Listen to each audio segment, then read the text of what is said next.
it just got real. As the hype for Orelvis Martinez continues to build with each spring training game, a new report and article has dropped, revealing some very interesting information as it pertains to Orelvis Martinez and his future in the bigs. We're going to break down that report and discuss what it means going forward, as well as break down some updates from this afternoon's game. One key prospect had a huge night, and it could be big dividends going forward. Stay tuned for all that in this episode, folks, as well as a couple other spring training updates. But before we get into all those updates, quick reminder to hit that subscribe button. If you are a part of the 71% who are not subscribed to the channel, this is the place to be for daily Jays content. Your guys' support has been absolutely unbelievable, and thank you for your continued support over here on the channel.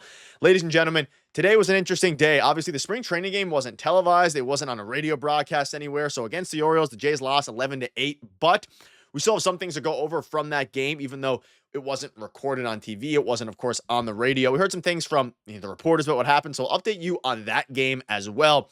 But it just got real surrounding Orelvis Martinez, as the hype surrounding him has been growing steadily, and he played in this afternoon's game, and he did quite well. Nothing too crazy, but he went 1 for 2 with 2 RBIs, opening day roster. And I've been on the train of getting Orelvis Martinez on the opening day roster now for a little bit. I think as a DH, specifically platooning against left-handed pitchers, throw him out there a little bit at third, at second base, see how he actually fits into the lineup and continue to just see how things go. However, again, another fantastic day for Orelvis. He is now crushing it on the year in spring training, albeit only 7 plate appearances, 429 average, 1500 OPS. Give me Orelvis on the opening day roster. All these different things are being discussed surrounding Orelvis Martinez. But ladies and gentlemen, it's starting to get real now that not only is there a good chance that Orelvis Martinez makes the team out of camp. We know that John Schneider came out, and I covered it in a video a few days ago or last week, saying, hey, if the guy can hit, the Jays, any team can use a guy who can hit 20, 25 home runs, hit a home run on any given night.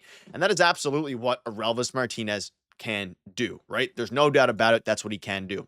But what's going to matter the most here is if he's going to be able to play and field his position. Obviously, the big disposition about Orelvis Martinez is the fact that he cannot field the ball. Again, I think at this point, him being a left-handed masher, the Jays need to win ball games. This is the year. Their rotation is aging. There's tons of pending UFAs, or free agents, sorry. It does not matter if you are going to be able to, if Orelvis is going to be able to field fantastically, get him in there if he's going to help contribute. And an article dropped, and this one is super interesting. You see this here. Toronto Blue Jays young infielder has been named the best power hitting prospect in the organization.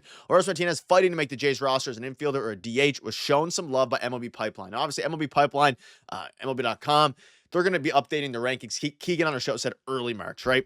But he dropped this, and basically, there's a bunch of different things here. So Martinez, 86 home runs from 2021 to 2023, were the most in the minor leagues over that span, and he went deep 17 times in 74 games for Buffalo a year ago. Those dinger totals don't come by accident. The right-handed slugger is capable of posting incredibly high exit velocities, and his swing is geared to lift and pull. He should push for MLB playing time in the first half. This is yet another sign as to what Orelvis Martinez can actually do. And again, this is from MLB Pipeline. They have, Orelvis, the best power hitting prospect in the Jays organization. Like, is that surprising? No. But why it matters is that the Jays desperately need power. They're coming off of a season, and really over the past couple of years, since they made the trade for Dalton Varsho and let Lourdes, specifically Teo, leave the organization, they have been hungry since Teoscar Hernandez left for power hitting, right? You have Vladdy on it some years, a bunch of different things. They added Anthony Santander. But it just got real for Orelvis Martinez. This guy had to make a big splash in spring training in order for him to continue to even be in the conversation about making it out of opening day. Because if he would have came out and he would have hit, 200, not many home runs, and striking out a ton, clearly showing his plate discipline is still a problem, then it would have been a pretty easy decision. They'll go with Ernie Clement. They'll go with some of their other guys, Davis Schneider, more importantly. But now that he is not only playing really, really well in the games, we've saw in the televised games, his plate discipline, all these different things. He's getting these awards, being named as the most, prominent power hitting prospect in the Jays organization, which isn't a big deal. We know he is, but it matters because the Jays need power. John Schneider, again, has come out and said, if he can help us, he will make it, out of camp, essentially. And he's ranked as a number 89 prospect in baseball in 2024. He played 74 games for AAA. In addition to Martinez, Ernie Clement, who was a Gold Glove finalist last year, is in the mix for third base. We all expect Ernie to, to break camp with the Jays, of course, and probably start opening day at third base. I don't think Barger is going to be out there as well. But if you need upside, Orelvis Martinez is that guy. And we've been talking about it in videos a lot, but the fact that he continues to mash, and I know a lot of people, weren't really paying attention to today's game because it wasn't televised or, radio broadcast. But in case you missed it, and again, some of the reporters said some things about it. Josh Kaczewicz got a base knock. Bichette took an over. Addison Barger did not look good. He took an over as well. And we'll dive into Charles McAdoo here in a minute. But Orelvis Martinez, again, 2 RBIs. He has been very solid, right? And it's the biggest thing for me because let me know down below. Out of Orelvis Martinez, David Schneider, all these different guys, I see you guys in the comment section on the Orelvis video I had last week.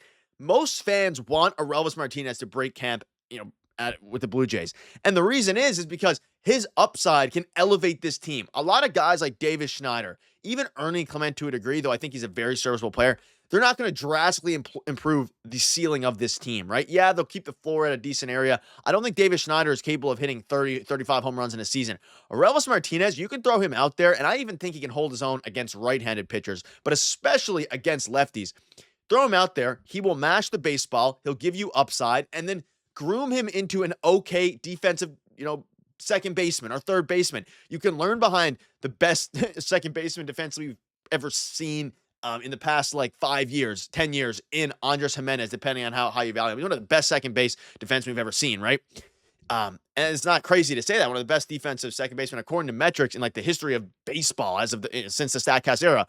However, he can learn behind him, slowly develop into a okay serviceable defender while also working towards an actual, big league role. See, this year it's tough to know what Orelvis Martinez 2025 looked like, but a 105.6 mile per hour rocket the other way. It's a nice way to start a spring. That was a double, of course. He has been very, very good in spring. He is crushing the ball, and I think at this point, the Jays' hand's going to be forced here, and it just got real surrounding the Toronto Blue Jays and Orelvis Martinez, because at the end of the day, ladies and gentlemen, they want players who can hit. They're trying to win this year. Everybody's job's on the line. John Schneider, Ross Atkins, Mark Shapiro, everybody. Bo Bichette, Vladimir, both in contract years. They're going to have to play extremely well. Mark Shapiro and Ross Atkins, they're not in the development era anymore. Playing the long game. They need to win now. And having Orelvis Martinez for this start of the season against Baltimore, Washington, New York, Boston, Baltimore, there's going to be some lefties in there, and you got to be able to hit them. And even throwing Orelvis Martinez, I'm confident against righties, he'll be able to hold his own as well. But one other thing before I wrap up, Charles McAdoo, the guy you got back in the IKF trade, hit a 3-run homer today. And man, oh man, was, again, we couldn't see it, but boy, and despite the Jays losing, seeing this from Charles McAdoo, he's a guy we've been super high on. I've been super high on the channel. He has a ton of power potential. You got him in the IKF trade, a fantastic trade by Ross Atkins, a bit of a finesse there because IKF did nothing for the Pirates. But having Charles McAdoo hit a home run, it's very encouraging. A 3-run shot. He had 3 RBIs in the night. We saw him a little bit in some of the televised games. His swing is scary. If he can develop into just a power hitting, whether it be wherever he plays, whether he ends up sticking, playing some third base, wherever he ends up playing, outfield, first base, DH, he can be that guy. And if he's hitting 3-run bombs, there's some upside in the organization. And let me know down below what your thoughts are, ladies and gentlemen. It just got real surrounding Orelvis Martinez. People are starting to talk about it. Even Charles McAdoo got real for him as he hit his first spring home run of the year. But that'll wrap it up. Let me know what your thoughts are. Cheers.